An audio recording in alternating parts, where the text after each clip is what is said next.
हमारे पौराणिक मान्यताओं में एक से एक बढ़कर कथाओं का जिक्र है। ऐसी ही एक दिलचस्प कहानी हम आपको बताने जा रहे हैं। ये कहानी राजा परीक्षित और उन्हें मिला हुआ श्राप की है। उससे पहले अगर आपने हमारे चैनल को सब्सक्राइब नहीं किया है तो उसे सब्सक्राइब कर लें और बेल आइकन को दबाना ना भूलें। महाभारत के अनुसार परीक्षित अर्जुन के पुत्र और अभिमन्यु और उत्तरा के पुत्र थे। जब परीक्षित हस्तिनापुर के राजा थे तब वो आखेट के लिए वन में गए। जंगल में जानवरों के पीछे दौड़ने के कारण उन्हें प्यास लगी तो वो पानी की तलाश में शमीक ऋषि के आश्रम में पहुँचे।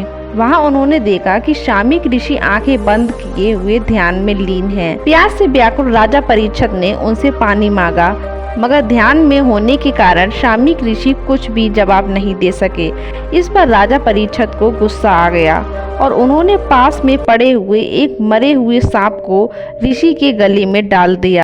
ऋषि के पुत्र शगी जब आश्रम में पहुंचे तो उन्होंने ध्यान में लीन अपने पिता के गले में लटक रहे मरे हुए सांप को देखा। उन्हें पता चल गया कि इसके पीछे राजा परीक्षित का हाथ है। नाराज होकर शगी ने राजा परीक्षित को श्राप दिया कि आज से ठीक 7वें दिन नागराज तक्षक के काटने से तुम्हारी मृत्यु हो जाएगी। शगी के श्राप के बाद राजा परीक्षित सांपों से खुद को दूर रखने की कोशिश करने लगे, मगर ठीक 7वें दिन फूलों की कटोरी में कीड़े के रूप में छुपकर आए तक्षक नाग ने राजा परीक्षित को काट लिया और उनकी मृत्यु हो गई।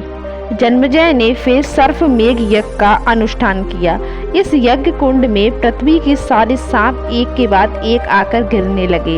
एक वशिष्ठ मंत्र द्वारा नाग स्वयं यज्ञ के पास पहुंच जाते थे। लाखों सांपों की आहुति दे दी गई। सर्प जाति का अस्तित्व खतरे में आ गया। इसे देखते ही नागराज तक्षक सूर्यदेव के रथ से जाकर लिपट गए। इसकी वजह से सूर्यदेव का रथ हवन कुंड की तरफ बढ़ने लगा। अगर तक्षक नाग के साथ सूर्यदेव हवन कुंड में समा जाते तो सृष्टि की गति थम जाती। ये देवताओं ने जन्मेजय को आग्रह किया कि वो यज्ञ बंद कर दे, मगर वो अपने पिता की मौत का बदला लेने पर तुले हुए थे। आखिर में आस्तिक मुनि के हस्तक्षेप से जन्मेजय ने सांपों का महाविनाशक यज्ञ को रोका। तब जाकर तक्षक नाग की जान बच पाई।